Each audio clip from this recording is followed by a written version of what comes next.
আপনার একটি বিজনেস আছে, বিজনেসের একটা ব্র্যান্ড ভ্যালুও আপনি ক্রিয়েট করে ফেলেছেন, মানে বিজনেস একটা ব্র্যান্ড হয়েছে এবং তার লোগো নামটাকে আপনি প্রোটেক্ট করতে চাইছেন, বা অনেকে ভাবছেন ওটা প্রোটেক্ট করা অত ইম্পর্টেন্স না, আপনি বিজনেসের ওপর ফোকাস করছেন কিন্তু আপনি আপনার ব্র্যান্ড বা লোগোটাকে প্রোটেক্ট করছেন না। সেক্ষেত্রে কিন্তু অন্য কেউ আপনার এই লোগোটাকে মিসইউজ করতে পারে বা আপনার ব্র্যান্ডটাকে মিসইউজ করে সে কিন্তু আপনার বিজনেসকে হ্যাম্পার করতে পারে, বা আপনি যে কষ্ট করে যে বিজনেসের গুডউইলটা বানালেন সে কিন্তু সেটার ফায়দা নিতে পারে। তো সুতরাং যদি আপনাদের কোনো লোগো বা ব্র্যান্ড নেম বা ব্যবসা যেটা শুরু করার আগে একটা বিজনেসের নামটা যেটা ব্র্যান্ড বা লোগো, এটাই নর্মালি প্রত্যেকটা কনজিউমার চেনে, তো সেটাকে প্রোটেক্ট করতে হয়। সেই প্রোটেক্টটা করবেন কিভাবে? দেখুন, ট্রেডমার্ক রেজিস্ট্রেশন হচ্ছে কি লোগো বা ব্র্যান্ডকে প্রোটেক্ট করে। আপনি যে ক্লাসের উপর যে ব্যবসাটা করবে সেটার প্রোটেকশন কিন্তু ওই ট্রেডমার্ক অ্যাক্ট দেয়। তো ট্রেডমার্কে বিভিন্ন ক্লাস আছে 1 to 45, সেই ক্লাসের মধ্যে প্রত্যেকটা বিজনেস আলাদা আলাদাভাবে ক্লাসিফিকেশন করা আছে। তো যে ক্লাসিফিকেশনের মধ্যে যে ক্লাসে আপনার যাবে সেই ক্লাসে আপনি আপনার ট্রেডমার্কটাকে রেজিস্ট্রি করতে পারবেন। তো সেই ট্রেডমার্কটা রেজিস্ট্রেশন করতে গেলে কি লাগে? দেখুন, লোগো বা ব্র্যান্ড নেম মানে আপনাকে ভাবতে হবে সেটা ট্রেডমার্ক রেজিস্ট্রেশন হবে।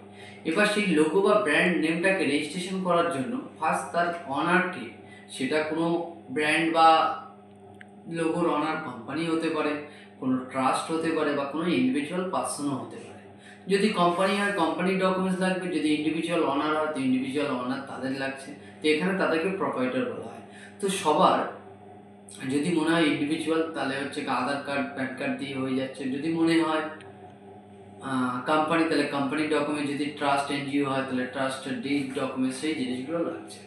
এবং যে লোগোটাকে আপনি রেজিস্ট্রেশন করতে চাইছেন সেই লোগো বা যে ব্র্যান্ড নেমটা আপনি চাইছেন সেই ব্র্যান্ড নেম এবং নেচার অফ বিজনেস বা অ্যাক্টিভিটিস কী কী হবে সেই ডিটেলসগুলো লাগছে। এবার আপনি যদি একটা ট্রেডমার্ক অ্যাটর্নি হায়ার করেন সেক্ষেত্রে কিন্তু আপনাদের ডিজিটাল সিগনেচার কিন্তু লাগছে না, কারণ ট্রেডমার্ক অ্যাটর্নি ডিজিটাল সিগনেচার দিয়ে আপনার রেজিস্ট্রেশন হয়ে যাবে। তো সেখানেই আপনাকে 2500 মতো ওখানে আপনার সেভ হতে পারে যদি আপনি অ্যাটর্নি হায়ার করে ট্রেডমার্ককে রেজিস্টার করেন, এবং ট্রেডমার্ক অ্যাটর্নি আপনাকে সেখানে হেল্প করতে পারে। আর চাইলে নিজেই করতে পারেন, কিন্তু সেক্ষেত্রে ডিএসসিটা লাগছে, ডিজিটাল সিগনেচার।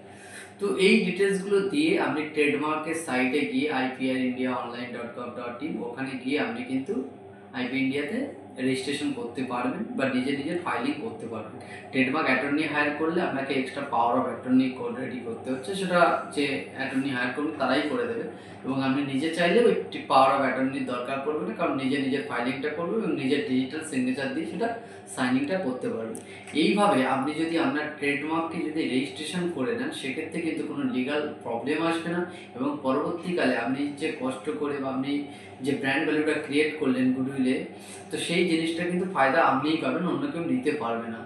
তো এইভাবে আপনি আপনার লোগোটাকে রেজিস্ট্রেশন করুন এবং নিজের ব্র্যান্ডটাকে ক্রিয়েট করুন। আর যদি মনে হয় এই বিষয়ে আরও বিস্তারিত কিছু জানার আছে তাহলে কমেন্ট করুন, আমি চেষ্টা করবো আপনাদের কমেন্টে রিপ্লাই দেওয়ার। আর সবাই ভালো থাকবেন, সুস্থ থাকবেন, আর অলওয়েজ সতর্ক থাকবেন।